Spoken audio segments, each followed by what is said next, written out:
Welcome to the Great Detectives of Old Time Radio. From Boise, Idaho, this is your host, Adam Graham.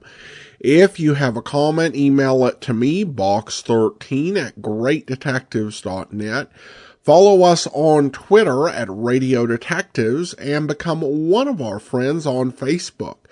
Facebook.com/Radio Detectives.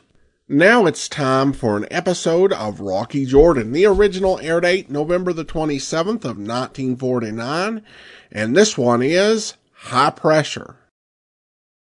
Buy wisely. Buy for flavor. Buy Del Monte. Del Monte, the brand you trust for flavor in so many good foods. Time now for Rocky Jordan, brought to you by Del Monte Foods, the brand preferred by more women than any other line of canned fruits and vegetables in the world.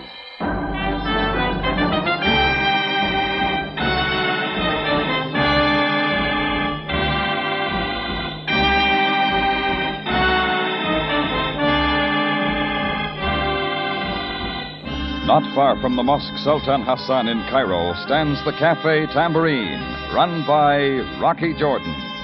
The Cafe Tambourine, crowded with forgotten men, alive with the babble of many languages.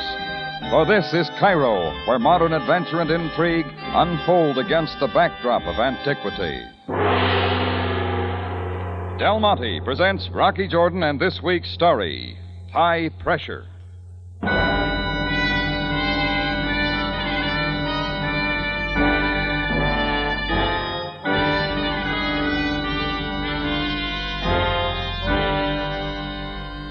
I'd shut up the Tambourine about 11 that night.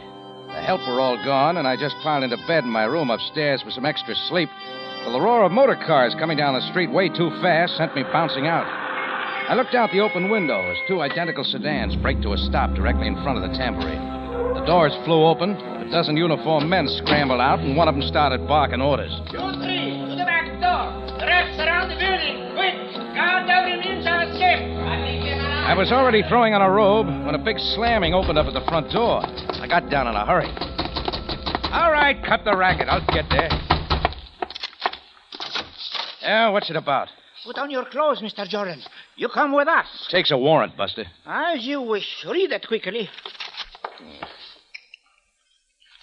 Foreign Ministry. Precisely. Now you're close. Look, a phone call would have got me there. Why the middle of the night? The armed guard. At once, Mr. Jordan. The Egyptian government does not like to be kept waiting. A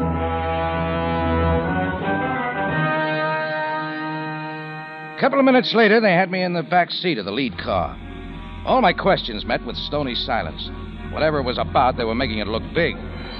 Reaching the governmental center, the car slowed and soon rolled up to the big Foreign Ministry building. I was taken out and inside. With two ahead and two behind me, they marched me down a vaulted, marble-floored corridor that seemed a block long.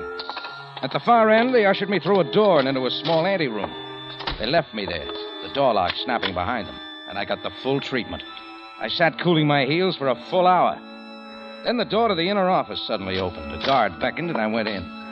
Seated behind the biggest desk I ever saw was a spectacled Egyptian official. The plate on the desk said, Herod Bey. Mr. Jordan, some years ago you very suddenly left the United States. Why?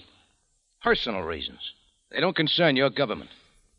Following a brief tenure in Istanbul, you came to Cairo. Again, I ask why. To open a cafe. And for what other purpose? That's all, Herod Bey. Now you tell me why I'm dragged out of bed and then keep cooling my heels here all hours of the night. I demand an explanation. Mr. Jordan, you are in no position to demand anything. We'll see what the American consul has to say about that. If you wish. They, of course, are in full possession of the facts. Facts about what? To get on. Naturally, you are reluctant to discuss either your past or your present. So now we will get to your future. You got something to say about my future? Very great deal. First, I will explain that the relations between your government and mine are most amicable. Otherwise, we would not be so lenient. What are you getting at? In this envelope, Mr. Jordan, is a one-way air flight ticket to New York City. A TWA plane leaves the Cairo airport at 3 o'clock tomorrow afternoon. I suggest that you be on it. Now, let me get this straight, Herod Bey. Might understand I'm being kicked out of Egypt. Your visa and residence permit are canceled. What about my possessions, the tambourine? Confiscated. Except for $50 American, which you are permitted to take with you. Look, maybe you think it's all settled, but I don't. Not till I know why. You would be wise, Mr. Jordan, not to test your good fortune. That is all, then. You have just 36 hours to get out of Egypt. Herod Bey pressed a buzzer that brought the guards, and he ordered me taken out and released. Outside on the dark street, I took a deep breath and tried to make some sense out of it. I had 36 hours, and I could see the American consul in the morning, so I took another course, right to the home of Captain Sam Sabaya. I banged on the knocker till a light came on, and the door was opened. It was Sam's wife, and when she saw who it was, she quickly retired. I waited till Sam appeared, carefully adjusting his night robe and fez. He came out with me into the court. Assalamu alaikum, Jordan. I'm sorry to wake you up, Sam, but it couldn't wait. So now you come to me. I had to. Something's happened. I just had a long session with Herod Bey of the Foreign Ministry. If your business is with him, why come to me? Because my visa's been canceled. He gave me just 36 hours to get out of Egypt. You gotta help me, Sam. You suggest that I, only a police captain, should attempt to influence the decisions of the Egyptian government? Well, you can do something, get information, find out what it's all about. What it is about? You are telling me you do not know? I don't, Sam. I haven't the slightest idea, believe me. Enough of this, Jordan. There is an old saying of my people. Without trust, all understanding is futile. Make that clear, will you? Many times we have not seen eye to eye. Many times I have found it most difficult to justify your actions. But you've always given me the benefit of the doubt. This time there is no doubt. With the Foreign Office, with me, or with you. Oh. That means you already know. I regret that I did not know long ago. Jordan, I only wish there was some shred of evidence in your behalf. I see none. What is it, Sam? What can I do? Do only as you are told. Be on the plane for New York tomorrow. Now I return to my bed. No, not yet, Sam. Not till you tell me everything. Farewell, Jordan. Allah be with you.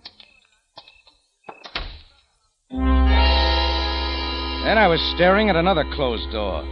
Sam knew what it was about, and both he and Herod Bey seemed to think I should know, too. Well, there was nothing to do but go back to the tambourine and wait it out till morning.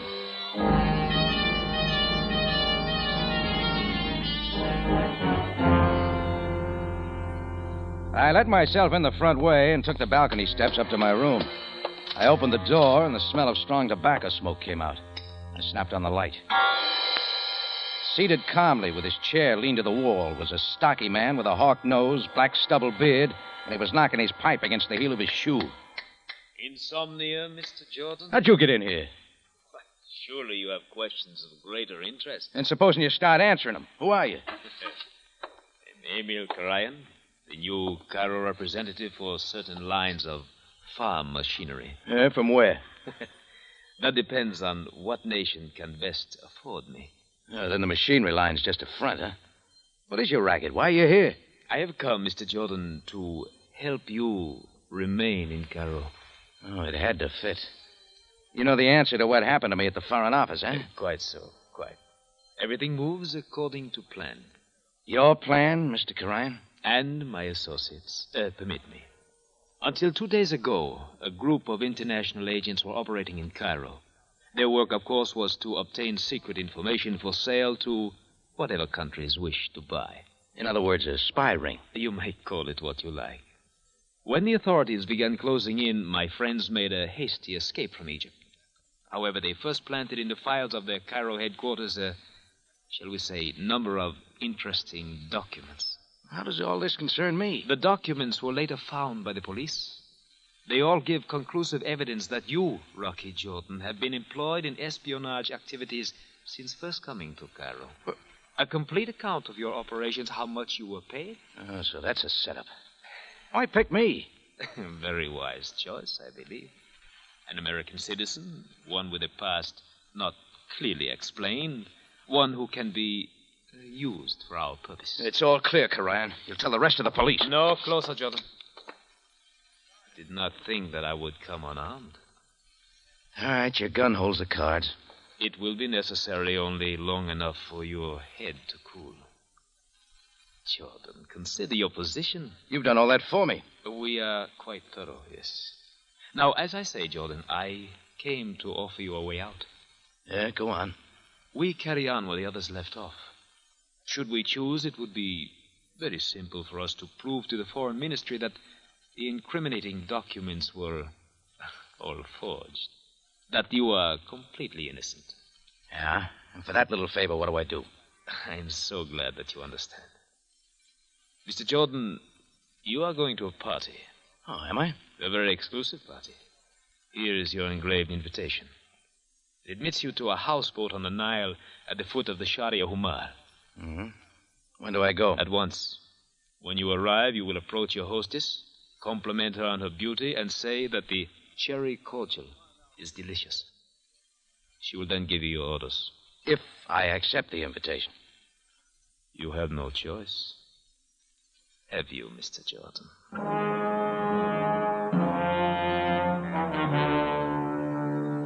So I went to that houseboat at the foot of the Sharia Humar. There was plenty more to learn, and this was a good place to start. It was 3 o'clock in the morning when I got there, but the houseboat was all lit up with lots of people of various nationalities around. The invitation got me in. I hung around the canopy table till I spotted the hostess, then I wandered over. I could see calling her beautiful was going to be easy. She was tall and not too slender. Her black hair was pulled back to a knot at the nape of her neck, above open shoulders. Hello. I'm sorry I'm so late. You are late. I've been waiting for someone like you for a long time. May I say you're very beautiful tonight? Well, you're very kind. Is there more you would like to tell me? Well, I haven't seen any around, but they tell me the cherry cordial's delicious. Your sense of humor, Mr. Jordan. Oh, yes, I've had a lot of laughs tonight. Oh? You must tell me about them. Shall we go where we can talk? Whatever you say. You are Rocky Jordan. That's right, lady. Who sent you here? Emil Karayan. Then it is all settled. It's what he says. Good. Do only as I say, and you may remain in Cairo as long as you like. You have my promise, Rocky. Tell me all about it, huh? Oh, there is no hurry now. Sit down, Rocky. Thank you. You know, when I call a woman beautiful, I like to know her name. For the purposes of my stay in Cairo, it will be Tanya Malnik. Do you like it? It's as phony as you are. All right, Mr. Jordan. We keep it on an impersonal basis as you wish. My orders, Miss Malnik. Very well. Geologists working for the government of Egypt have located what is believed to be fabulously rich oil deposits somewhere in Egypt. Mm-hmm. This is a top secret. Egypt does not wish other countries fighting over those fields at her expense. She prefers to leave them untouched as security for defense. You're telling me quite a lot. A client of ours wishes to know the location of those fields, also their extent and value. And that's all I have to find out for you. There are others in Cairo intent on this information. With your help, we will get it first. I got enough now. Do not be stupid, Mr. Jordan. I'll see you around, Tanya. What? Back into the room, Yankee. Well done, Fatah. Close the door now. Yeah. Now I watch close the Yankee. Mr. Jordan, you will remain here as my guest until tomorrow night. Till after my plane leaves. That's your plan, too? Hold him here, Fatah. If he gets troublesome, do what is necessary. I do it with pleasure. What is necessary? And now I must return to my guests, but have him ready for tomorrow night. Mr. Jordan has important work to do.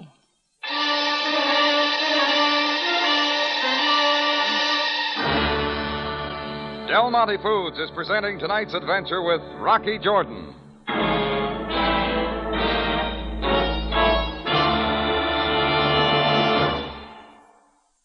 Question: how do you make a good hamburger into a superb hamburger? Answer: with Del Monte catsup. Yes, with Del Monte catsup, of course. That zesty, lively catsup that gives you real tomato flavor at its best. It's all you need to make that hamburger taste just right. And Del Monte catsup is wonderful on any food that calls for catsup. Chops, meatloaf, stew. That's right, ladies. There'll be plenty of calls for second helpings when you have Del Monte catsup on your table. You see, it's the only catsup made with pineapple vinegar, that superlative vinegar that brings out all the best tomato flavor in catsup. The rich tomato flavor of this fine catsup adds a sparkling zest, just right for hearty appetites. Keep a bottle always handy on the table. On beans, it's fine. On steaks, it can't be beat. Yes, on any food that calls for catsup, Del Monte catsup is a real flavor treat. Once you've tried it, you'll never be without it. And you'll be surprised at its low cost, less than many other quality brands.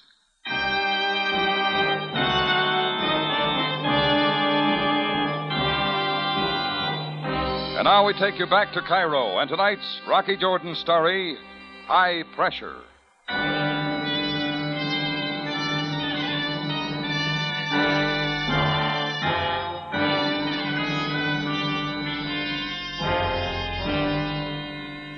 Well, under Futar's watchful eye, I sat it out on Tanya's houseboat that night and all the next day. I had plenty of time to think things over. Tanya and Karayan alone could clear my name in Egypt and get my freedom. Something else loomed even more important. Rich oil lands, the greed of other nations, and the safety of Egypt. Tanya's plans were laid well, and I knew if I didn't get the information for her, somebody else would. So all I could do was take orders and then somehow see that the information got back into proper hands. About 9 that night, Tanya came to the door and waved Futar out. Are you ready, Mr. Jordan? Maybe. You know the terms. What about your end of the bargain? I have only to call the foreign ministry and direct them to certain facts. Your visa will be restored within an hour. Well, there's the phone. After you have returned. There is little time left.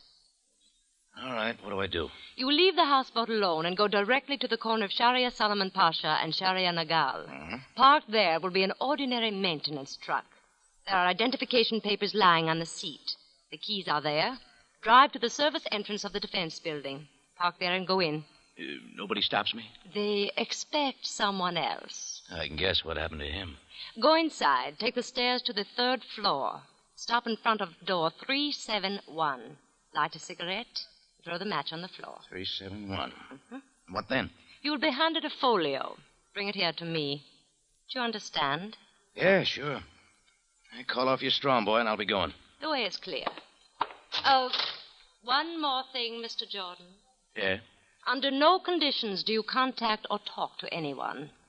Fail in that, and you need never worry about leaving Egypt.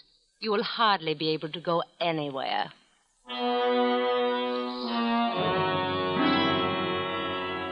And I was on my way, willing to carry out her orders up to a point.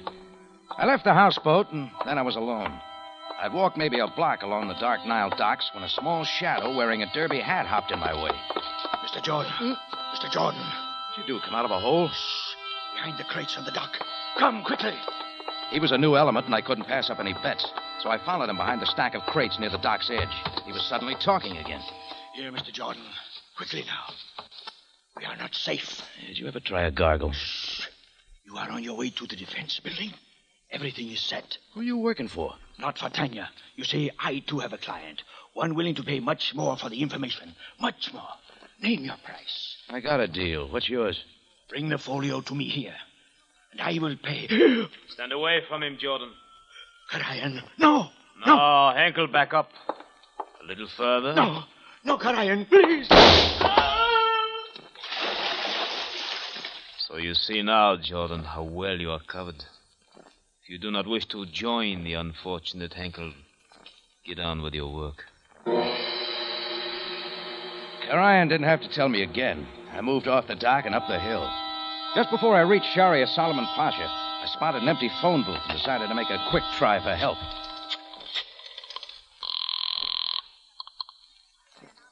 Police headquarters, Captain Sabayo speaking. Do not answer, Yankee. Hello, who is this? Hello, speak up. Hang up the phone. You should know better, Yankee. Do not try again. I moved on. So Fatah was covering me, too. Now, the truck was waiting where Tanya had said. I got in, drove to the rear of the defense building, and parked. A man at the door glanced at my papers and waved me in. I took the stairs to the 3rd floor and walked to door 371 and stopped. The scrub woman was on the floor, hard at work. I lit a cigarette, threw the match down in front of her. Without looking up, she pulled a folio out from somewhere, tossed it to me, and went on scrubbing. I pocketed the folio, went down the steps and out of the building. It was all that easy. I drove the truck a few blocks away, then down a dark, deserted street and stopped. Then I had the folio out of my pocket and opened. Inside, I found just 2 sheets of paper. I struck a match, intending to burn them right there. And that's when I got a surprise. There were nothing but white, blank sheets of paper. There wasn't a thing on them.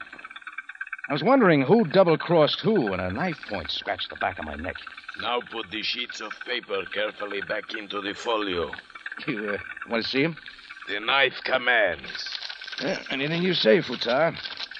There you are. Place the folio back in your pocket. Then turn the truck toward the Nile. The beautiful Tanya waits most anxiously. I took off the brake and rolled onto the Sharia Humar. 2 blocks up from the river, Futar ordered me to stop. We got out and walked the rest of the way to the houseboat. Tanya was there, and so was Emil Karayan. With Futar close behind, they ushered me back into the room where I'd been held prisoner.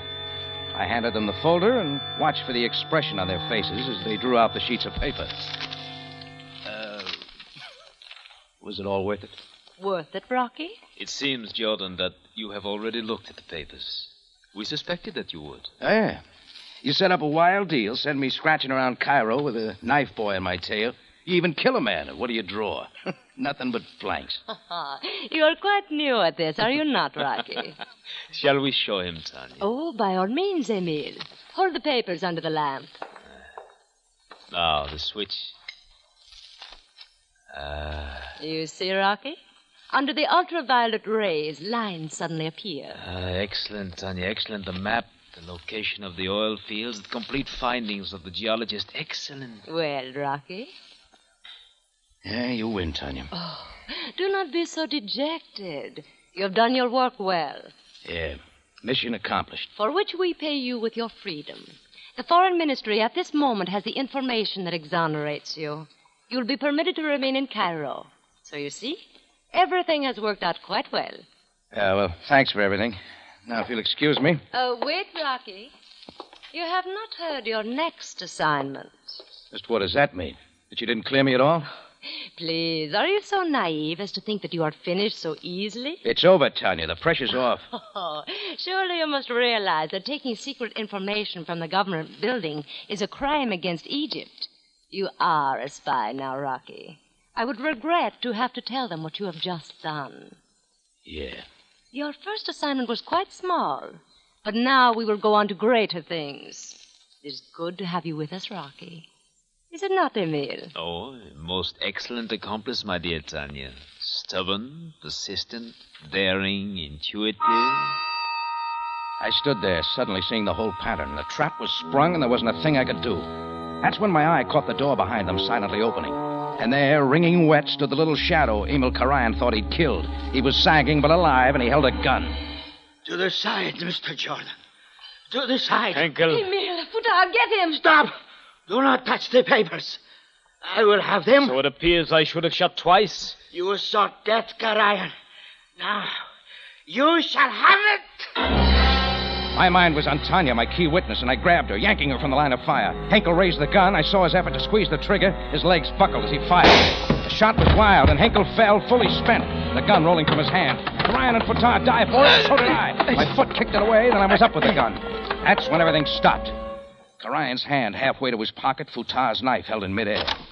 Are you quite through now, Jordan? I turned, and there, framed in the doorway, eyeing me with something like approval, stood Captain Sam Sabaya, Cairo Police.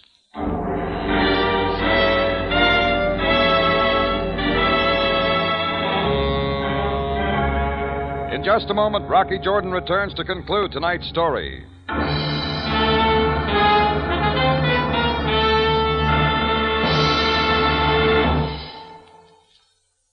Some like it cold, some like it hot. Any way you serve it, it really hits the spot. What kind of rhyme is that? And anyway, what does it all have to do with Del Monte? Just this. A chilled glass of Del Monte tomato juice is a wonderful dinner-time appetizer. We all know that. But here's a tip. Del Monte tomato juice served piping hot is mighty fine these nippy days, too. Del Monte tomato juice served hot? Say, that's a good idea. Yes, it's a wonderful warm-up drink in the morning. And the fresh, natural taste of Del Monte tomato juice is so refreshing. It has a just right tang, a rich, sunny flavor you find only in fully vine-ripened tomatoes. And those are the only tomatoes Del Monte uses. Red, field-ripened, flavorful tomatoes.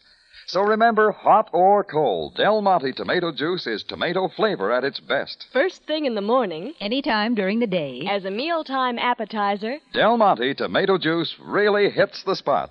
Buy several cans. You'll find them useful in so many ways. Back now to Rocky Jordan for the conclusion of tonight's story.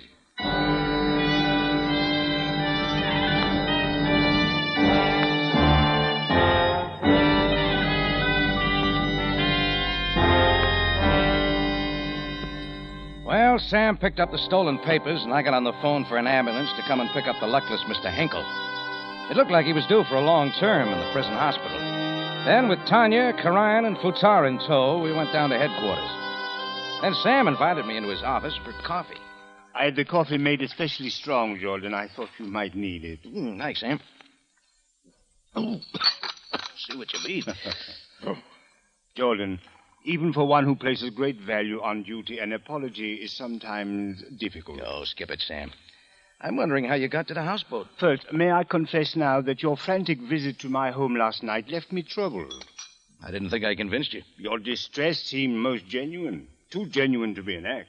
Yeah, but like you said, your hands were tied. Yes, indeed they were. My mind was on you tonight when a mysterious phone call came to my office. I caught only one word, Yankee, before someone hung up. That was my call, Sam. Futar cut it off. It was not much to go on, but I sent out word to my force to watch for you. Several officers were investigating at the river following a report of a gunshot there. That's when Karayan thought he killed little Hinkle. They were still around when they saw you and Futar enter the houseboat. They called me immediately, and I got there as soon as possible. Now, what about me, Sam? Oh, have no fears, Jordan. You will receive a formal apology from my government in due time. Well, you forget one thing. So? I actually took secret information out of a government building. That carries quite a penalty. Yes, but under the strongest coercion. There is no doubt that you acted in the best interests of my country. Thanks. Well, where does it go from here? What, Jordan? Everything. You got Tanya, Karayan, Hinkle. What good's that? Plenty more will move in to take their places. As you say, it is a never-ending struggle. Between people and nations. Doesn't leave much to hope for, does it? There is much to hope for. We who live in what is called an ancient land know that the world is still young. The good will come. Well, I'll try to sleep on that, Sam. You see, Jordan, even you have hope. Hope that sometime you will get a full night's sleep.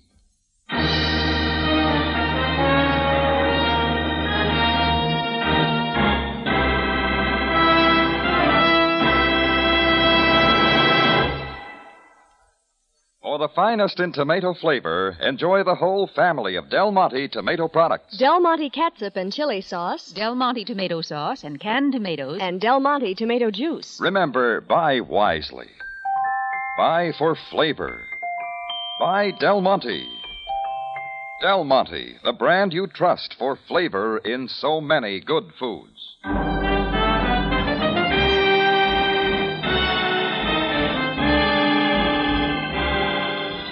Rocky Jordan, written by Gomer Cool and Larry Roman, stars Jack Moyles in the title role with Jay Novello as Sam Sabaya, and is produced and directed by Cliff Howell, with original music composed and conducted by Richard Arant. Remember, you have a date next week at the Cafe Tambourine, run by Rocky Jordan. Same time, same station, and the story is The Notorious Mr. Marco.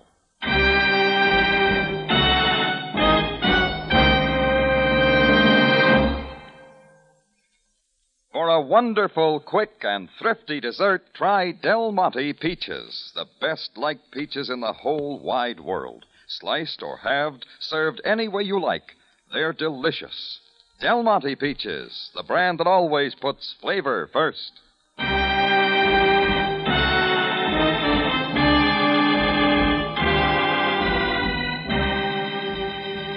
Larry Thor speaking. Rocky Jordan is presented over CBS, the Columbia Broadcasting System.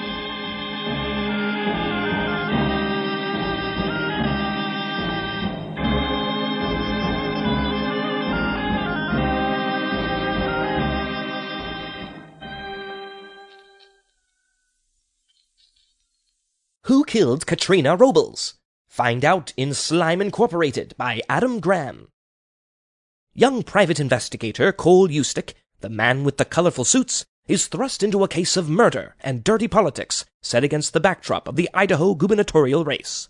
Cole and his boss, Jerry Newton, are confronted with a host of suspects and have to figure out who did it.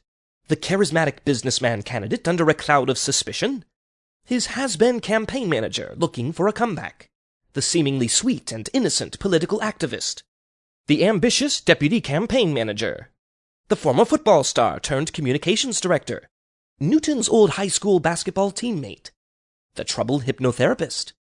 With the help of his uptight boss, a pregnant hacker, and a group of trailer park detectives, Eustick sets out to find the killer before he becomes the next victim in a modern detective story that features several nods to classic detective fiction. Slime Incorporated is available as a paperback or wherever fine ebooks are sold. You're listening to The Great Detectives of Old Time Radio. Welcome back. Well, a really good hook to start the episode. I do wonder how Rocky didn't at least suspect that this was not going to end after he had completed this one initial mission for them. Of course, Sam once again saves the day, and not only saves the day, but provides the coffee. It makes me think this would have been perfect if they could have found a sponsor who sold Egyptian coffee rather than Del Monte. But sometimes sponsors don't match up exactly. All right, well, that will actually be all for today. I do want to honor our Patreon supporter of the day, and that is Philip, who is currently supporting us at the Shamus level of $4 or more per month. And he's been one of our Patreon supporters since October of 2015. Thank you so much for your support. It's truly appreciated. In the meantime, send your comments to box13@greatdetectives.net. Follow us on Twitter at Radio Detectives and become one of our friends on Facebook, facebook.com/Radio Detectives. From Boise, Idaho, this is your host, Adam Graham, signing off.